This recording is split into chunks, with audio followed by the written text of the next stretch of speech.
to Floracast. Now, you may remember that at the end of my last cast, I was off to open the party gate into Westminster scandals. No luck there, I'm afraid. Seems they've all jetted off to Eastern Europe for a photo op and some well-placed rhetoric. Dear viewer, do you remember the COP26 summit in Glasgow last summer, when Boris Johnson, having committed to reduce our carbon footprint, flew back to London in a private plane in order to go to a posh dinner with his mates? There was public outrage at the cost to the planet. Turns out we might as well have been whistling into the wind. They're jetting off all over the shop these days. That Mr. Zelensky in Ukraine wanted them to stop flying over his country.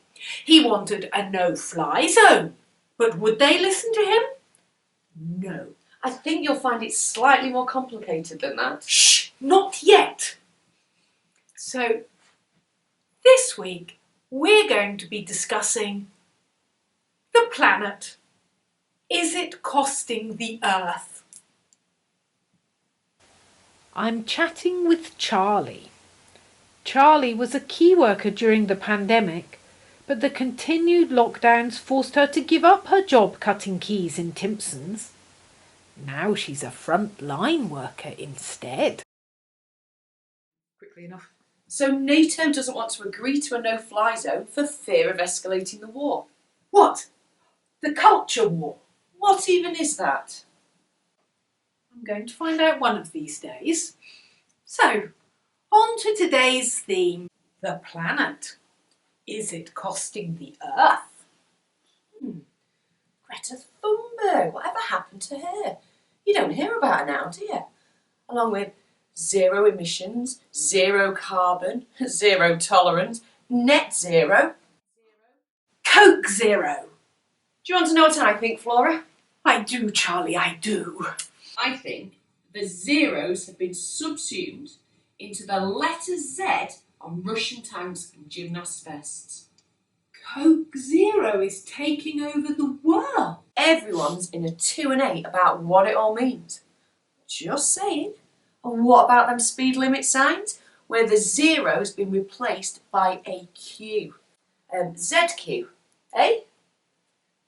According to Google, it's either a brasserie in Basingstoke or a TikTok rapper in Mississippi.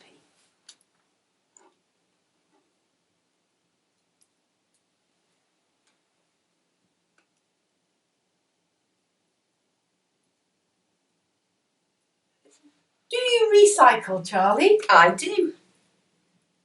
Good. I don't know why I bother. All my painstaking sorting of yoghurt parts, black plastic microwavable containers for them to just be incinerated in this country. Or shipped to another country where they have to deal with all our I'm going to regret asking this, but why do you say that, Charlie? Well, because we don't have the right type of recycling plants or enough workers.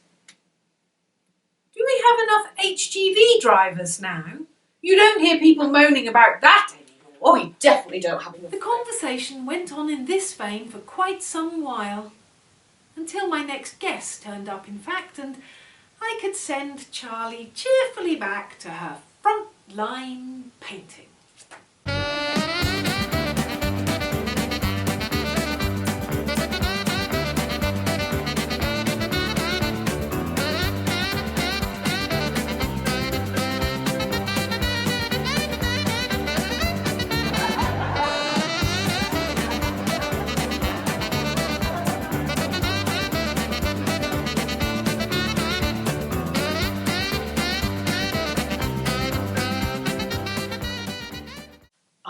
Couldn't believe my scoop with this next guest.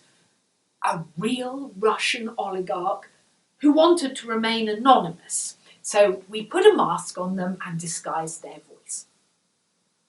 So, Roman, oops, I think we got away with that. Can you tell me the difference between an oligarch and a kleptocrat. Лиса, заяц и петух. Жили-были лиса да заяц. No. I see. Boris John... That's a Russian name. Johnson's government have said, and I quote, that they're coming after you. Does that fill you with dread and foreboding? Nice people. They give us 6 months to prepare for this. In the interests of the economic well-being of the UK. Like I said, nice peoples.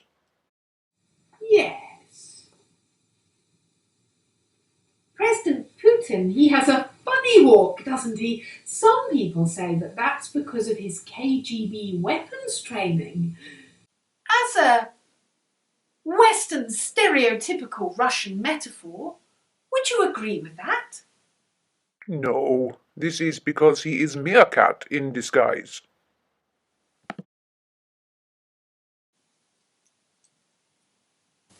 We could all have chatted on like this for hours, but the translator had to start work as a fruit picker later that day, as that was how they'd managed to get into the country. I do despair of humanity sometimes. Do you, Big Dog? Yes, you do. I can see it in your eyes.